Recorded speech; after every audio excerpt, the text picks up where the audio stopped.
C'est ainsi que Johnny Walker est né. John Walker est né en 1805 à Kilmarnock, une petite ville d'Écosse. Sa vie a changé à jamais à 15 ans. Son père est décédé et il a hérité d'une petite ferme. Au lieu de cultiver la terre, John prit une décision radicale. Il vendit la ferme et ouvrit une modeste épicerie au centre-ville. L'Écosse vivait une révolution silencieuse. Le whisky gagnait en popularité, mais sa qualité était inégale.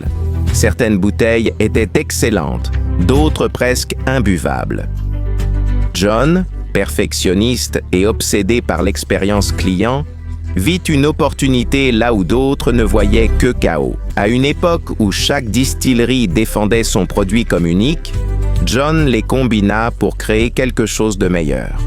Ainsi naquèrent les premiers mélanges, le vrai cœur de ce qui deviendrait Johnny Walker.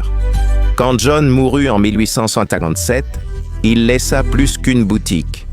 Il laissa une philosophie. Ses fils, surtout Alexander Walker, ont porté sa vision au niveau supérieur.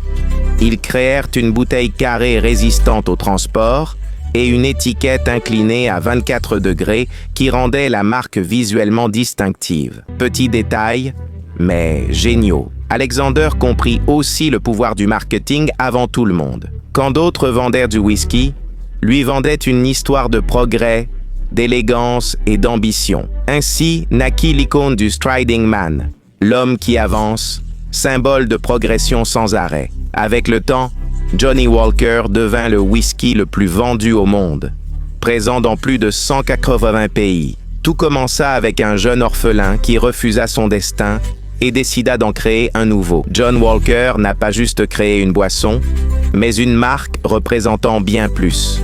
L'esprit de ne jamais s'arrêter.